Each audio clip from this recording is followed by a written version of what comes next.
everyone!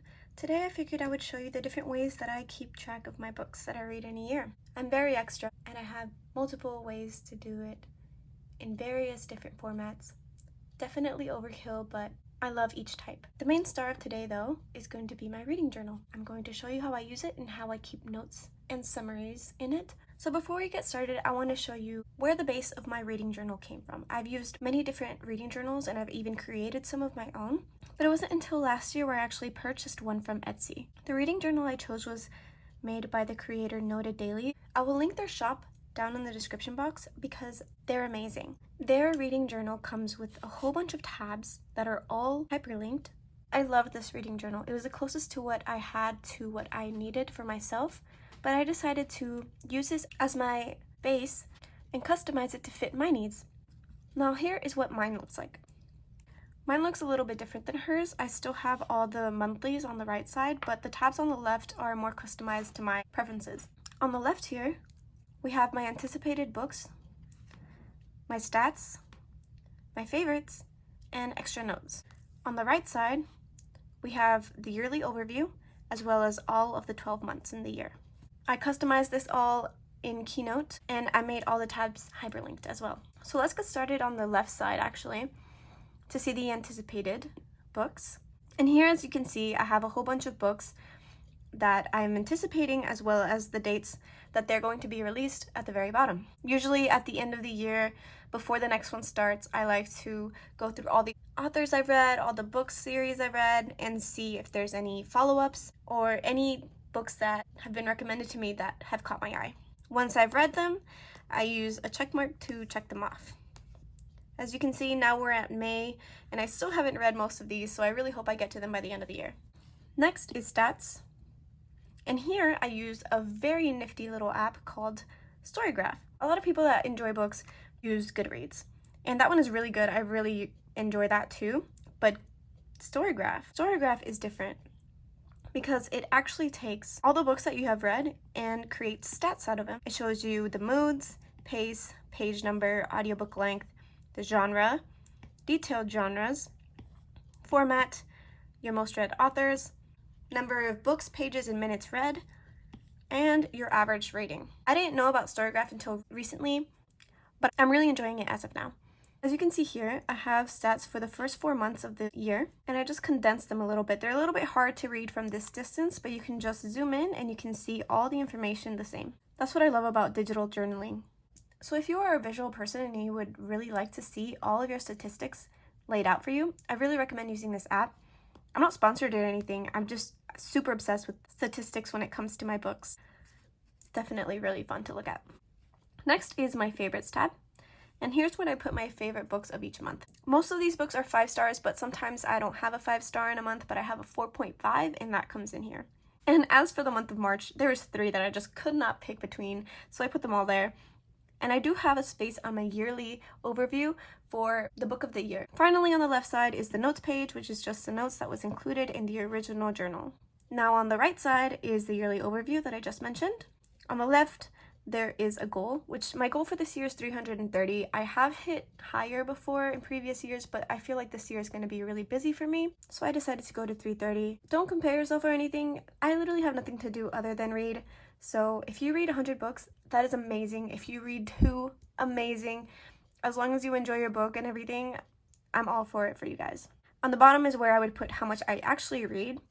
And in the bottom, I'm going to put how much I've read of each category. For example, how many Kindle books I read, how many audiobooks, ebooks and physical, which I read less of, and at the end, how many 5-star reads I had in the whole year.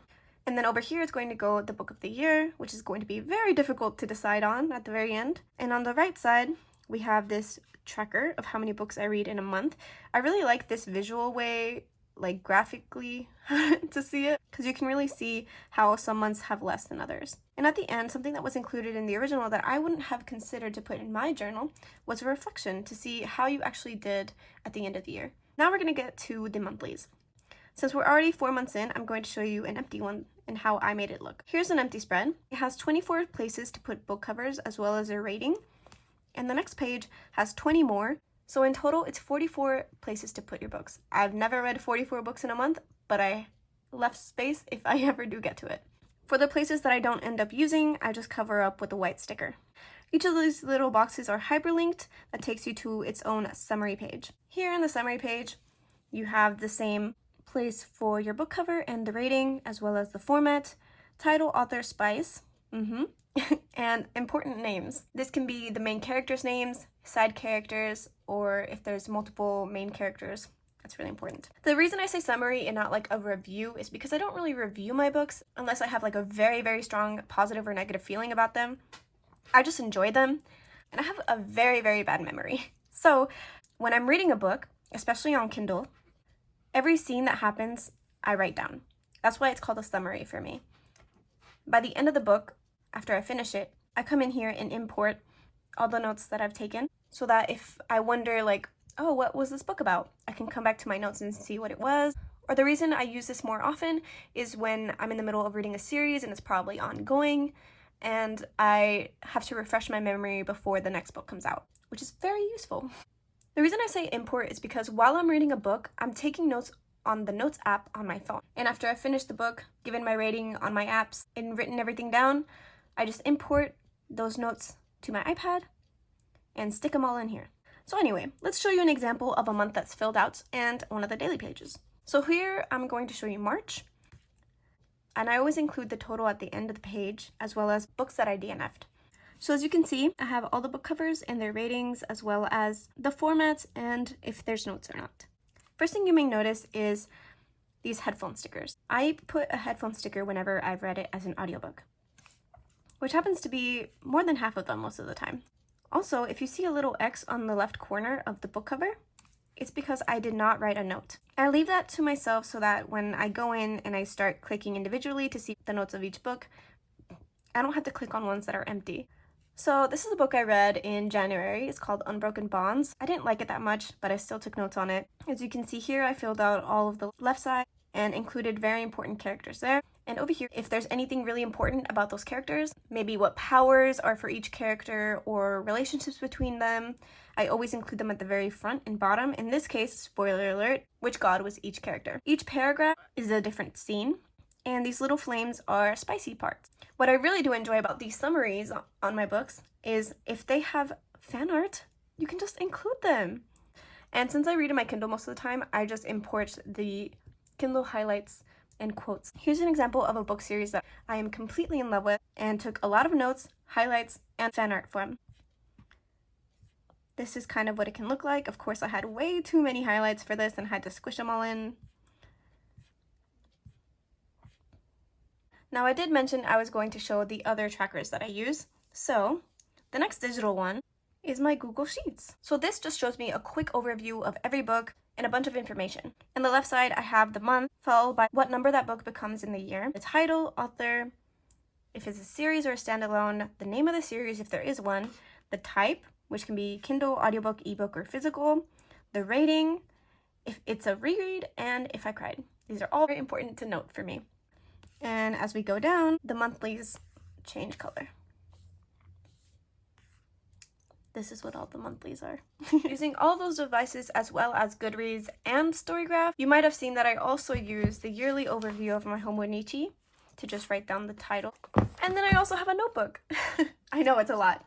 Bear with me. I've been tracking the books that I read since 2017. I decided to use this notebook to document every single year that I've read. So here in the very first page, we can see 2017. This is when I first started writing down what I was reading. And as you can see, I didn't start reading that much. I definitely didn't start reading 300 books a year. But it's really fun to notice the progression. This one is very minimalistic, just the number and the title of the book. As you can see, in 2018, I read 109. In 2019, 114.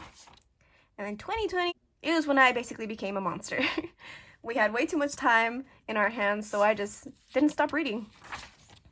And didn't stop reading until I read 251 books. I didn't have space in the bottom, so I had to move it up to the top.